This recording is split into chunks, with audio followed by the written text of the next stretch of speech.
dipanggil Ikhwan. Saya menjabat selaku sekretaris Dewan Masjid Indonesia, pimpinan cabang Dewan Masjid Indonesia Kecamatan Tambak Sari, Kota Surabaya. Dan alhamdulillah senang sekali malam hari ini saya ditugaskan oleh ketua saya untuk mengisi suara masjid yang diadakan di Aula Media Televisi. Baik, Ustadz Ikhwan, mungkin sebelum kita membahas terkait tentang peran remaja masjid itu sendiri dalam era digital, mungkin Anda bisa jelaskan terlebih dahulu sebenarnya peran dari remaja masjid ini untuk masjid ini seberapa penting sih begitu? Ya, secara etimologi bisa kita tarik kesimpulan bahwa remaja masjid adalah kelompok remaja yang berada di masjid. Baik. Tetapi tidak seperti itu, lebih dari sekedar itu. Jadi saya tarik kesimpulan yang lebih khusus dari terminologi yang dinamakan remaja masjid adalah merupakan kumpulan para pemuda di sebuah masjid atau masyarakat pemuda yang ada di sekitar masjid. Ini membentuk suatu organisasi dalam hal bidang kemasjidan, makanya disebut remaja masjid. Organisasi saya sebutkan sebelum kita lebih, karena memang apa yang pernah dikatakan oleh Sayyidina Ali, al-haqqu bila nidham yaghlibuhul batil bin nidham. Al-haqqu bila nidham, sebuah kebaikan atau sebuah kebenaran yang tidak terorganisir dengan baik, yaghlibuhul batil bin nidham, akan dikalahkan oleh kebatilan yang terorganisir dengan TSM. Baik. Terstruktur, sistematis, masif. Makanya kita perlu berorganisasi khususnya di bidang masjid, apalagi di era yang sangat krusial seperti ini. Ya, intinya remaja masjid ini merupakan suatu organisasi yang sangat dibutuhkan khususnya di lingkungan masjid begitu ya Mas. Siap. Ustadz Ikhwan. Ya. Okay. Baik. Apa panggil Mas saja kalau Mas, ya, mungkin kalau nggak biasa ya. Iya, biar lebih saya masih muda. Lebih muda, sama-sama ya. Muda begitu ya. Ya. Baik Mas Ikhwan. Ya. Saya lebih muda daripada Anda. Baik, semoga begitu ya. Pemirsa di rumah. Baik, Mas Ikhwan, ya, kita masuk ke tema kita kali ini. Sebenarnya kita baru saja berbincang mengenai peran dari remaja masjid itu sendiri di masjid. Dalam era digital, berarti peran remaja masjid ini. Ya, alhamdulillah kita masuk pada zona era yang namanya era digital. Apa-apa serba digital. Bahkan ada guyonan. Apa itu kita dulu ya? Kita dulu kan sistemnya belum pakai uang, tapi sistemnya pakai barter. Emas ditukar beras sekarung. Tapi kan sekarang kan enggak. Ini baru dilepas dikit ya. Biar enak ngomong. Kita masih ada jarak nih, ya, di antara kita sudah ada jarak. Jadi dulu itu manusia, orang-orang dulu itu menukar sesuatu itu dengan yang namanya sistem barter. Dilakukan oleh zaman dulu, dan alhamdulillah kita sekarang ada yang namanya uang. Ada yang namanya uang, kita membeli apa-apa pasti ada uang. Nah, ini diprediksi bahwa besok ini uang ini akan hilang. Uang ini akan hilang karena apa? Karena era digital, karena era digital saat ini itu memungkinkan apa-apapun serba digital. Yeah. Orang sekarang belanja nggak perlu capek-capek ke mall, ke toko, cukup klik pasar online. Dia sudah bisa menekan. Mungkin lebih tepatnya uang itu berubah dalam digital gitu ya, Mas. Mungkin besok orang ngamen itu orang ngamen pun pakai QR. Ada barcode-nya gitu ya. Iya. Itu luar biasa. Nah, terus apa sih peran remaja masjid di era digital? Ya, tidak kita pungkiri bahwa teknologi saat ini itu banyak sekali menimbulkan baik dari sisi positif maupun dari sisi negatif. Dan parahnya saat ini itu kita lebih banyak termasuki dengan konten negatif. Sangat banyak sekali, bahkan sebuah penelitian yang telah dirilis oleh ISP, kalau tidak salah ya, Indonesia ini masuk negara terbesar nomor 3 pengakses PBB. Ya, itulah bahayanya keterbukaan informasi di era digital saat ini. Bagaimana peran remaja masjid? Peran remaja masjid kalau bisa kalahkan semua itu, isi konten-konten kreatif, isi yang konten-konten yang bisa menggait anak. tadi itu eh, tidak bisa hilang langsung ya, tapi mulai tersisih hingga remaja itu eh, bisa tumbuh dan berkembang ke arah yang lebih baik, tidak ke arah yang negatif. Iya. Kalau kalau kalau kita sekarang nih banyak para anak-anak muda yang terjerat dalam bidang dan dalam hal yang negatif, sangat miris sekali. Narkoba, apalagi Narkoba, pornografi gitu. ya, apalagi konten-konten yang tak senonoh itu Iya. banyak seperti ini. Dan ini berarti juga menjadi tugas dari remaja masjid itu sendiri, bagaimana kita selaku remaja masjid bisa memanfaatkan media dengan baik agar terisi oleh konten-konten yang positif gitu ya Mas Iwan. Baik, ini terkait tentang gimana sih caranya, kan mungkin sekarang kalau kita bisa katakan banyak remaja yang sulit banget untuk diajak ke masjid nih Mas Iwan. Ini bagaimana caranya kita bisa merangkul, bisa memberdayakan remaja-remaja ini agar mau ke masjid gitu.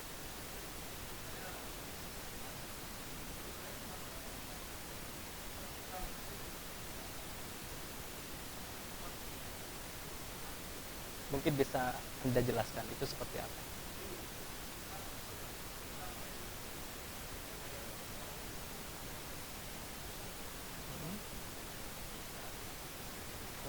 Oleh caranya kita punya strategi khusus untuk apa itu membawa mereka keluar dari mereka jalur mereka ke arah kita. Mungkin ini juga seperti dakwanya Wali Songo gitu.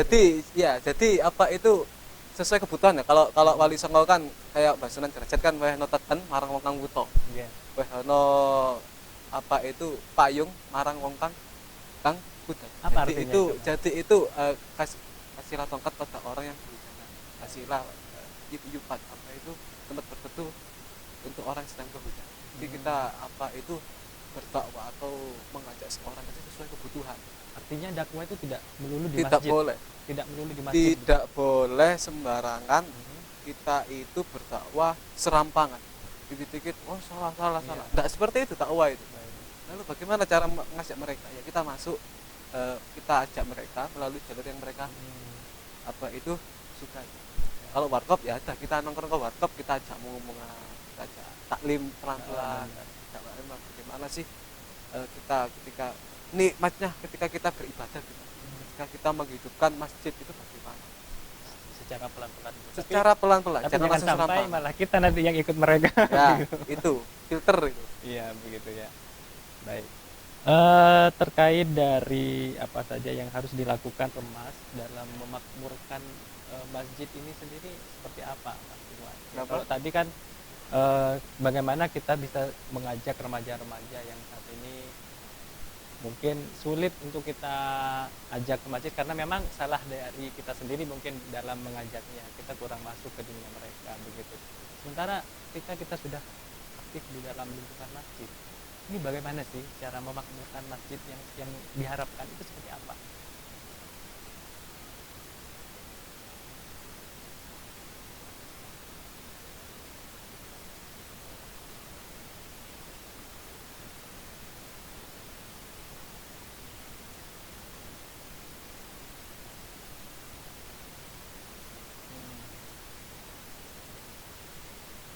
Hidupkan.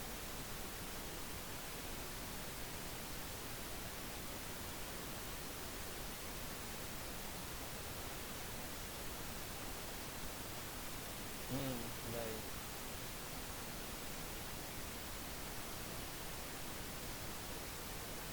Baik.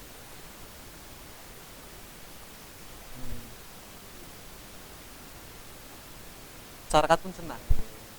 Ketuanya dapat. Artinya masjid itu tidak hanya tempat sholat, ibadah, ngaji.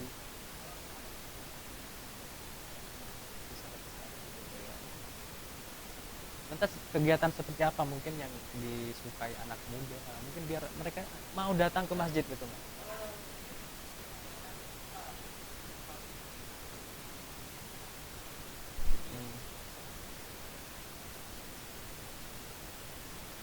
Seperti apa itu?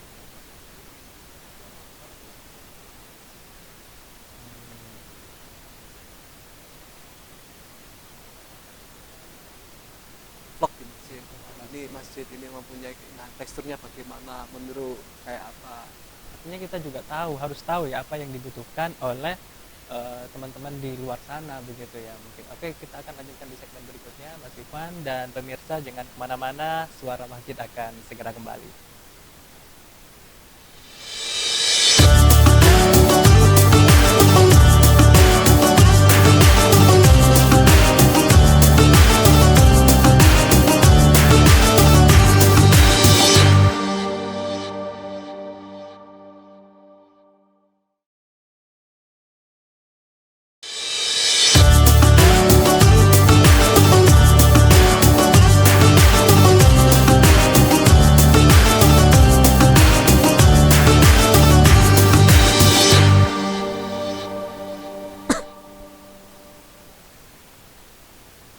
Terima kasih Anda kembali bersama kami dalam program Suara Masjid, dan masih bersama dengan narasumber kita kali ini bersama dengan M. Ihwanul Arifin, Sekretaris DMI Tambak Sari Kota Surabaya.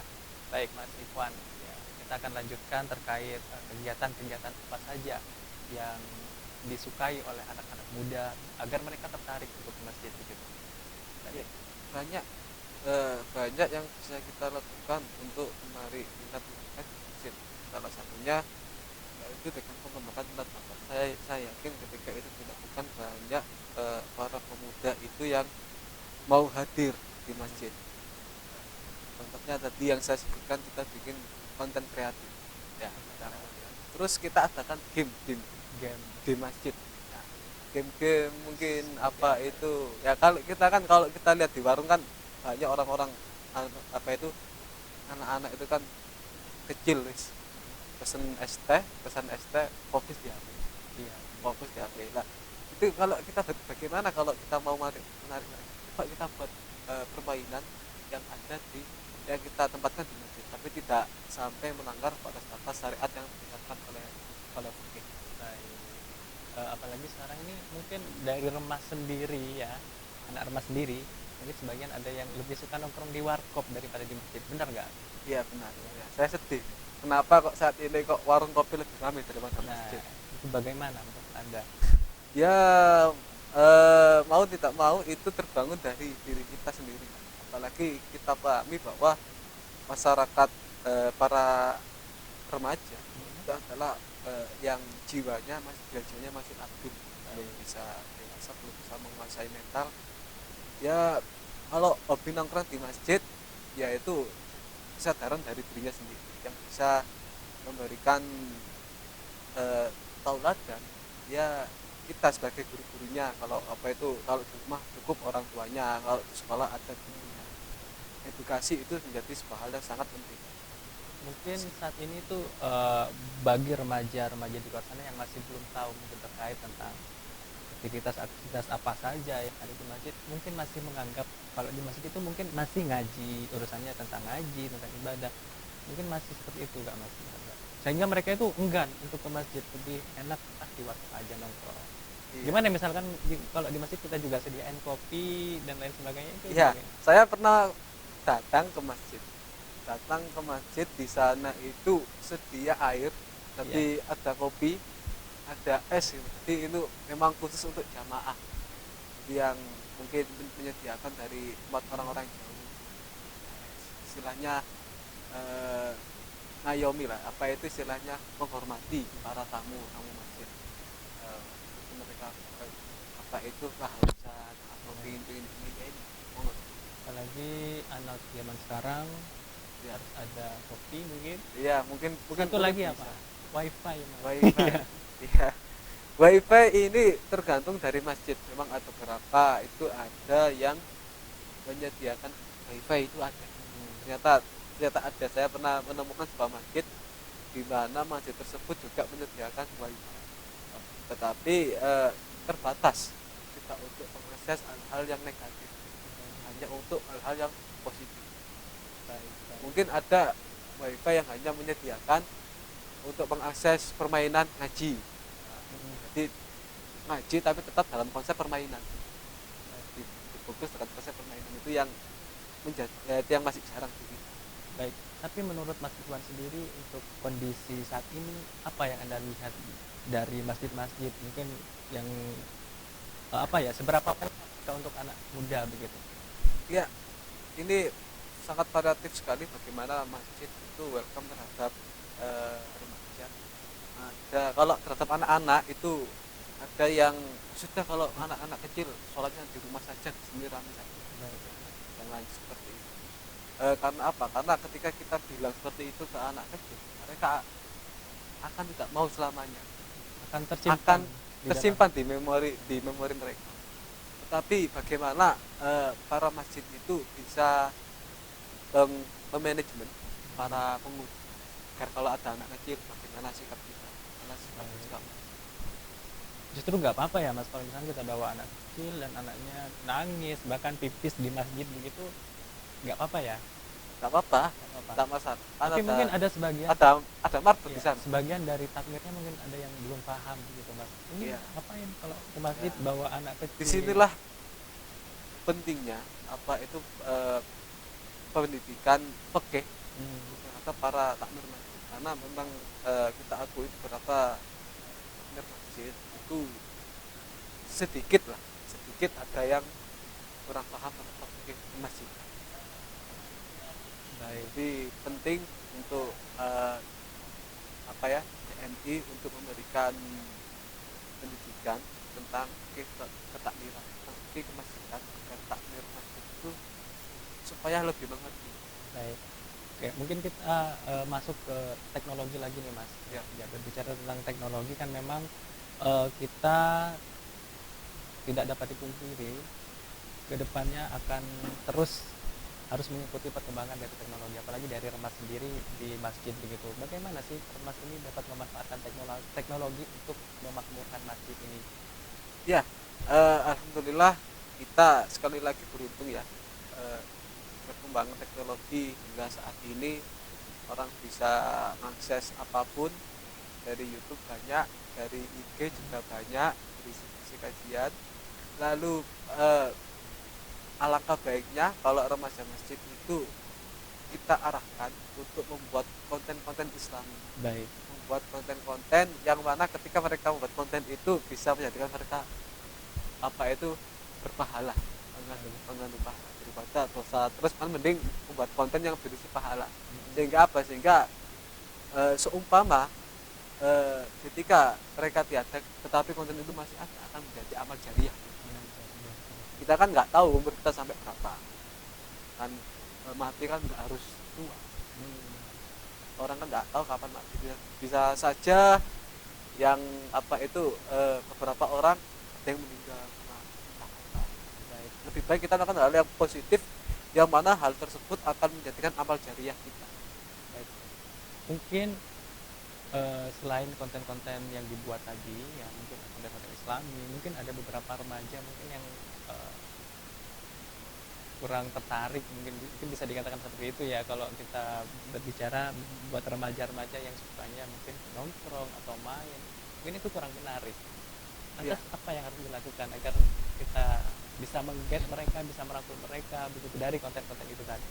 Oke, saya sebelum melangkah lebih jauh, saya mengutip surat Quran ya, surat An-Nahl, ud'u ila sabili rabbika bil hikmah wal mau'izatil hasanah wajadilhum billati hi ahsan.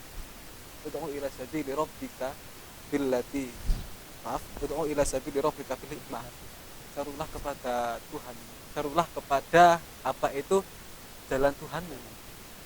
Ila sabili rabbika bil hikmah, dengan hikmah, wal mau'izatil hasanah, dan perkataan yang baik, dengan mau'izah hasanah, wajadilhum billati hi ahsan, dan debatilah mereka dengan cara yang baik. Kalau saya pernah melihat pengajian, pernah ikut kajiannya Gus Dofir Zubri, itu Gus asal Malang.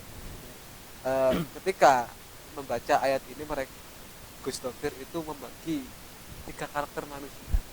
Ada karakter manusia yang dengan hikmah saja mereka dapat ikut langsung, Sudah tersentuh iya, begitu ya. dengan hikmah. Terus ada yang dengan mau'izatil hasanah, dikandani lah kalau dalam istilah Jawa, seperti ini. Baik. Tetapi ada pula manusia itu yang istilahnya ngeyelan, sehingga perlu didebat, tetapi pun didebatnya dengan cara yang Yang dengan cara yang salah, yang baik. Tetapi apa itu saya lebih senang itu dengan uswah, dengan tauladan orang yang baik. contoh yang baik. Kita jangan terlalu banyak memberikan tausiah, cukup kita yang mencontohkan. Baik. Karena apa? Karena suatu ketika, saya berkisah dikit ya, suatu ketika Imam Al-Ghazali itu didatangi oleh seseorang. Dia ini lapor kepada Imam Al-Ghazali, wahai imam, bagaimana hukum orang yang meninggalkan sholat? Yang ditanyakan adalah hukum. Dijawab oleh Imam Al-Ghazali, tariklah tangannya, bawalah dia. Jadi apa? Di sana kulda'iyan langkodian. Kulda'iyan jadilah seorang penyeru, langkodian bukan jadi seorang yang menghakimi gitu ya. Dikit-dikit, wah kamu ini kalau akan masuk neraka, kamu ini sesat, kamu ini. Jangan seperti itu. Jangan seperti itu. Orang tidak akan pernah respect ketika kita itu mudah menghakimi seseorang. Wah, kamu ini calon ahli neraka, kamu ini calon ahli. Padahal itu yang tahu orang tersesat ataupun tidak itu hanya Allah. Tugas kita adalah cukup mengajak kepada kebaikan. Dan tentunya dengan teladan yang baik. Ya. Tadi yang digaris bawah adalah kulda'iyan laqodiyan. Jadilah seorang penyeru, bukan seorang penghakim. Baik, ini menarik sekali terkait tentang ayat tadi yang disebutkan oleh Mas Ikhwan, yaitu ud'u ila sabili rabbika bil hikmati wal mau'izatil hasanati wajadilhum billatil husna. Artinya ketika serulah ke jalan Tuhanmu dengan hikmah dan mau'izah hasanah sesuai karakter manusianya lah. Ya, kalau dia ngeyelan ya dengan mujadalah, dengan perdebatan. Kalau istilahnya orang yang sudah tersentuh ya dengan hikmah. Bagaimana kalau sangat keras kepala banget itu? Apa tugas kita? Apakah sudah diam? Wes gak mampu? Nah, ini apa ya? Peran orang tua, kita tidak bisa lepas dari peran orang tua. Yang kedua adalah latar belakangnya. Kalau seumpama istilahnya mereka adalah orang yang nakal, anak-anak yang nakal, kita lihat dulu backgroundnya. Maka dia dari keluarga yang broken home, yang rumah tangga orang tuanya ini hancur. Nah, ini menjadi tugas yang sangat berat bagi kita untuk mengajak mereka untuk ke masjid. Menjadi tugas yang berat untuk ke masjid.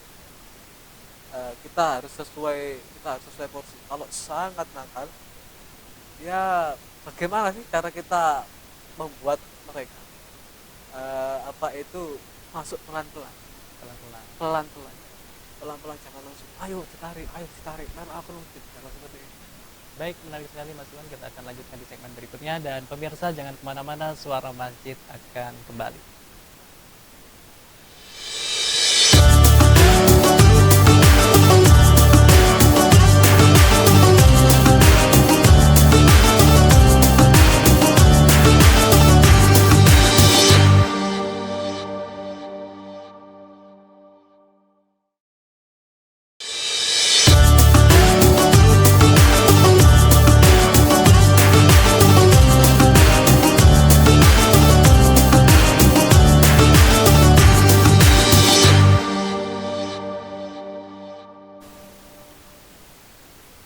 Terima kasih Anda kembali bersama kami dalam program Suara Masjid, dan masih bersama dengan narasumber kita kali ini, yaitu Mas Ikhwanul Arifin, Sekretaris Dewan Masjid Indonesia Tambak Sari, Surabaya.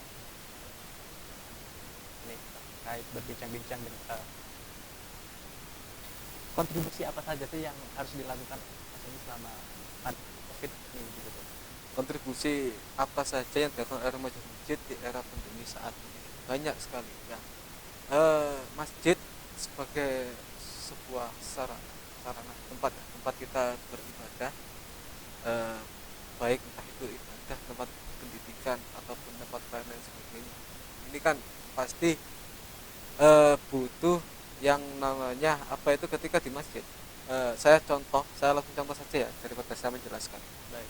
Di masjid di tempat saya, di daerah Beronggalan di Jatan Tambak Sari, itu ada posko bantuan untuk bagi warga terdampak COVID. Karena memang dampak yang diakibatkan oleh COVID-19 ini sangat luar biasa sekali.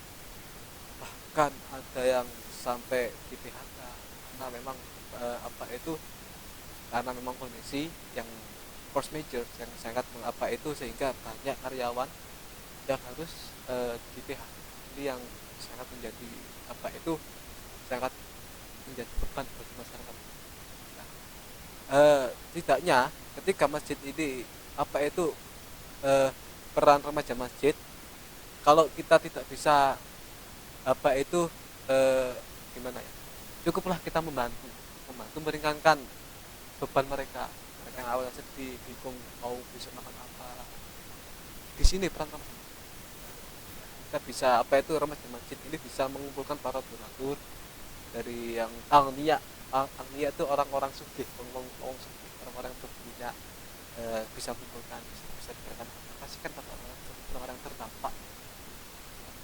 Puskunya di mana? Puskusnya di masjid, karena masjid itu tempat segala hal. Tadi yang saya katakan itu.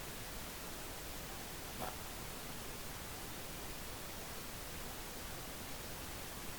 karena tetap bisa berkontribusi.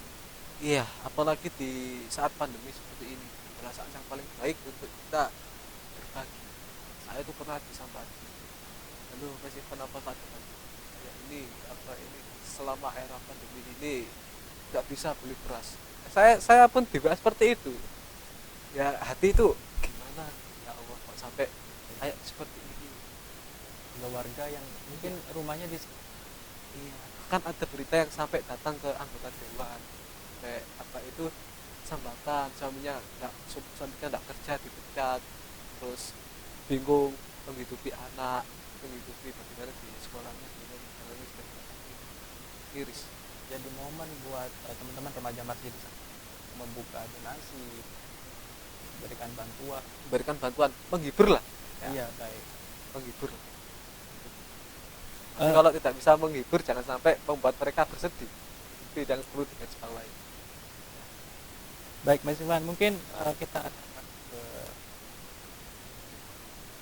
kan remaja gabung dalam gitu remaja masjid. Mungkin ya, menurut pandangan Anda sendiri bagaimana? seberapa besar minat itu tergantung, kita kembalikan lagi kepada yang pertama adalah yang pengelola masjid atau takmir masjid, yang kedua adalah remaja itu sendiri. Ada masjid yang tidak ada rumah sama sekali, sehingga saya pernah mendapatkan kisah.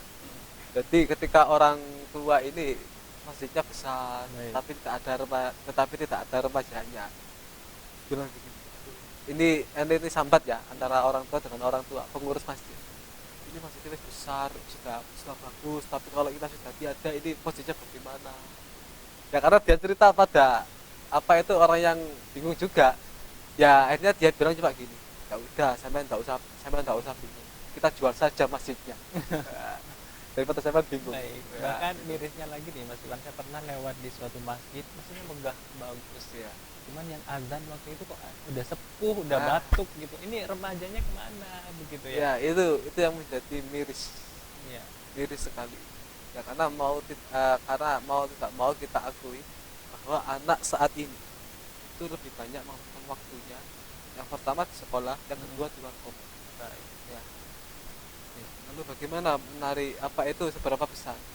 Ya di bawah 50%-an lah, di bawah 50%-an. Ini bisa naik, bisa turun, tetapi lebih banyak turunnya daripada naik. Ini yang penting. Sebenarnya apa sih yang menjadi merang nggak Mas? Kendalanya karena anak muda saat ini itu mereka itu hidupnya lebih hedonis. Apa ini kan budaya ketika era digital terbuka seperti sekarang ini, orang itu lebih cenderung meniru gaya kebarat-baratan. Gaya yang meniru seperti apa itu rambutnya gondrong, semiran, kalau suwe. Nah, ini kan akhirnya dari gaya berpakaian itu akan berpengaruh dengan gaya itu. Makanya itu memang menjadi tugas yang sangat berat sekali. Bagaimana para takmir masjid dan para pemuda yang ada itu bisa menarik minat mereka ya dari jalan mereka. Ya, seperti saya bilang tadi ya. Jadi kendalanya ini mungkin tergantung dari remajanya juga sendiri ya, Iya. nggak Iya. ajak. Iya, orang anak sekarang itu kan fokusnya kan ke HP terus. Ya, bahkan anak sekarang ini ya ciri-cirinya ya. Anak muda sekarang itu lebih bingung ketinggalan HP daripada ketinggalan dompet.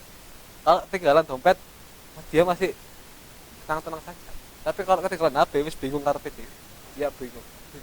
Bagaimana kalau pacarku WA atau pacarku menekan kabar gimana? Tapi mungkin di sisi lain ini sebagai momentum bagi teman-teman remas untuk bisa menarik mereka yang remaja-remaja. Itu dengan teknologi ini mungkin kita ini bisa bisa menjadi jalan begitu loh. Iya, seharusnya teknologi itu bisa menjadi jalan. Teknologi itu kan instrumen atau perantara. Hanya perantara ya, bukan tujuannya teknologi. Hanya perantara seorang melakukan ke kemana.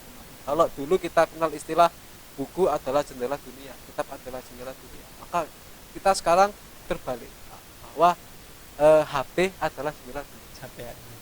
Gadget ya, dari gadget kita bisa tahu Iya. bagaimana kondisi Eropa saat ini, bagaimana kondisi Inggris saat ini. Karena mungkin buku sendiri sudah ada di dalam gadget sekarang ya. Iya, buku apa itu, e-book dan lain sebagainya itu sudah ada. Baik, ya. Ya mungkin kalau kita berbicara tentang dampak negatif ataupun positif dari teknologi saat ini, pasti mungkin dampak yang mungkin di apa ya, yang terdampak bagi anak-anak remaja masjid saat ini dampak dampak negatifnya seperti apa? Ya, dampak teknologi bagi anak muda saat ini karena apa ya, eh, perangkat yang lebih canggih ini bisa lebih apa ya, menarik perhatian anak itu terhadap gadget ini yang sangat sehingga orang itu melupakan dunia di sekitarnya. Hidup seseorang itu malah fokus ke HP, bukan ke apa itu, bukan ke sekitarnya. Orang dulu kalau ngumpul ya ngumpul ngomongan sama orang-orang sekitar kita, tapi kalau anak remaja sekarang ngumpul ya sudah, dia sibuk dengan HP-nya sendiri, sehingga di sekitarnya ini seperti benda mati. Hidupnya ada di teknologi semua, itu yang menjadi Bahkan pada saat kita berkumpul ya, kita diam-diaman fokus Iya. sama hatinya sendiri. kehilangan ya, sehingga apa, sehingga dia menyebabkan hilangnya rasa sosial mereka. Yang penting aku, yang penting aku, yang penting aku tidak mau ngurus sampai kepada siapa kan. Ini ya perlahan yang bisa menggerogoti kehidupan para remaja. Padahal apa, padahal seorang remaja itu usianya, karena usia masih muda, seharusnya belajar hal banyak mungkin, belajar apapun lah. Baik Mas Ivan, akan kita lanjutkan di segmen berikutnya, dan pemirsa jangan kemana-mana, Suara Masjid akan segera kembali.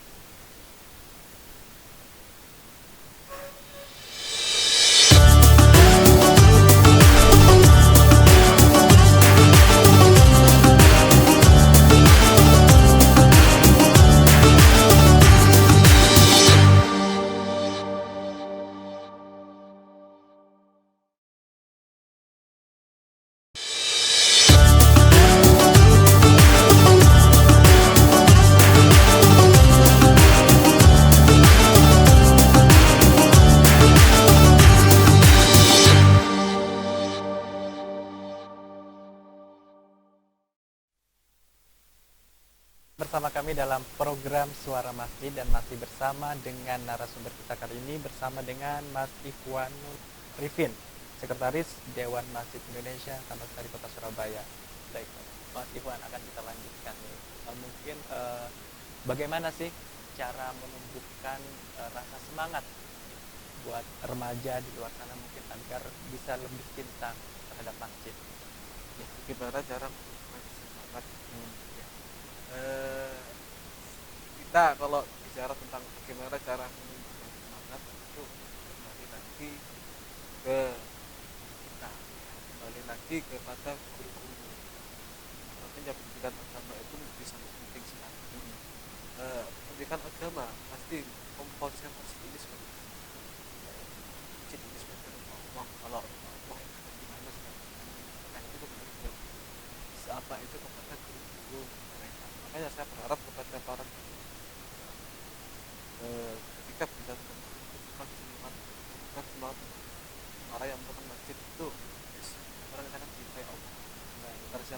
bangkit maka akan dicintai Allah.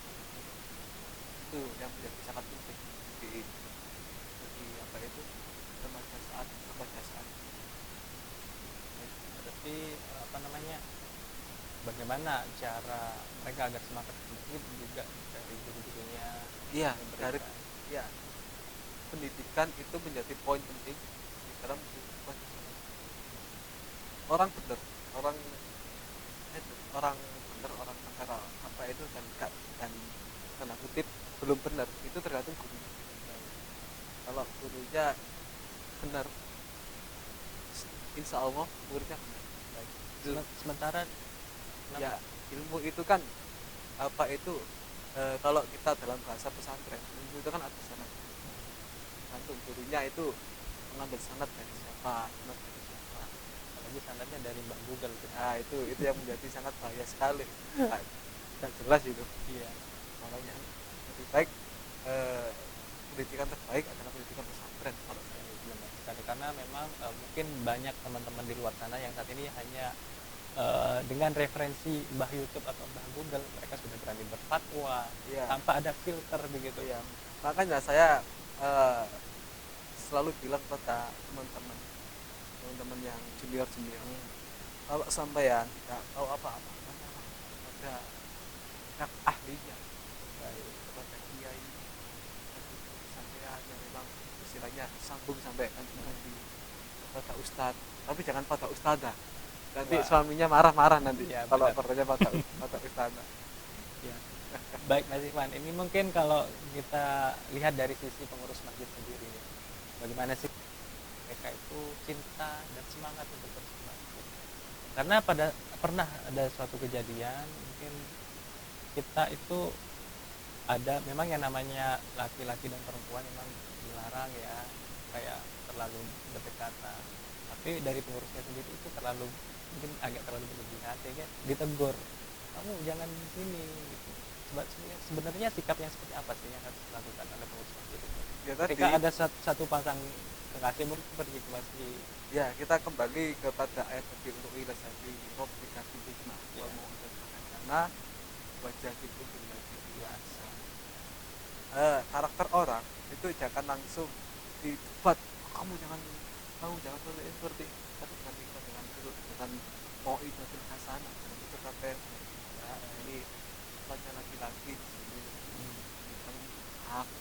memang diajak ngomong apa mereka akan mengerti. Kalau tidak mengerti ya silakan menjadi berlatih ya debatlah gimana cara debat yang baik Dari hati ke hati gitu. ya bisa boleh Ya, karena hal-hal yang seperti ini kadang sempat menjadi agak tersinggung juga mungkin buat beberapa orang. Artinya, wah saya nggak mau lagi atau gimana. iya akan orang yang kalau sudah melakukan perlakuan yang dalam hal negatif itu akan tersimpan di memori mereka. Baik, mungkin terakhir di segmen ini apa harapan Anda terkait remaja masjid ke depannya? Ya, saya mengutip sebuah makalah ya. Subhanal yaum rijalul ghad. Pemuda hari ini adalah orang di masa depan. Kita hidup ini cuma sebagai pengganti. Dulu ada yang namanya mbah buyut kita, terus ada yang namanya mbah kita digantikan oleh ayah ibu kita. Ibu kita akan tiada digantikan oleh kita akan digantikan oleh anak. Di fase kehidupan ini akan terus berjalan sampai kapan ila yaumil qiyamah. Maka saya berharap kepada para remaja ini belajar karena apa? Karena belajar itu merupakan apa itu perhiasan. Kalau sama pernah ngaji kitab Al-A'la disebutkan ta'allam fa innal ilma zainun li ahlihi wa fadlun fa inwalin likulli habib. Ta'allam fa innal ilma ta'allam belajar belajarlah fa innal ilma maka sesungguhnya ilmu zainun itu adalah perhiasan li ahlihi bagi orang-orang yang wa fadlun wa inwalin likulli habib. Wa fadlun dan keutamaan wa inwalin likulli habib dan merupakan ciri-ciri dari orang-orang berbuat baik. Jadi orang-orang berbaik itu ada ilmunya. Karena maka ketika kita menjadi remaja masjid ya kita belajar ini dalam hal ya entah itu sisi manajemen masjid, sisi berorganisasi masjid, terus ini masjidnya ini seperti apa, sekarang ini takmirnya ini mau bangun apa, terus apa sih yang kita bisa perbuat. Kita belajar dari sana, kita bisa belajar, jadi kita tidak diam. Jadi remaja masjid teruslah belajar karena kita adalah pengganti daripada mereka. Berarti kita juga di sana di masjid itu juga berkhidmah mungkin tidak hanya buat masjid saja, tapi kepada seluruh jamaah yang ada di masjid itu, gitu ya. Iya. Terima kasih Mas Ikhwan sudah hadir dalam program Suara Masjid pada malam hari ini. Sekali lagi terima kasih. Ini Suara Masjid pada malam hari ini. Saya Muhammad.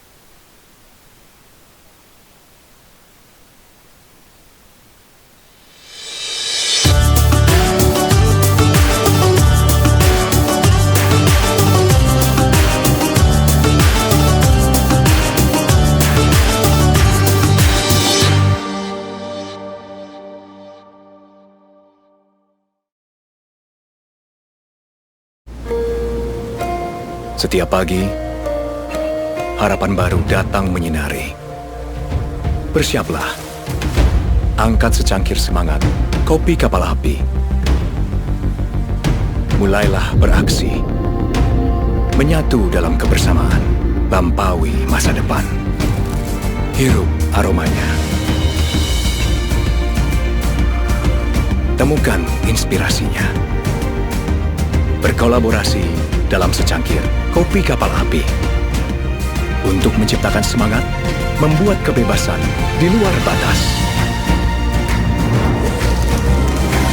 Dengan secangkir semangat kopi kapal api, serukan semangat kebersamaan untuk wujudkan mimpi-mimpi kita dan mimpi Indonesia yang lebih besar. Kopi kapal api, jelas lebih enak.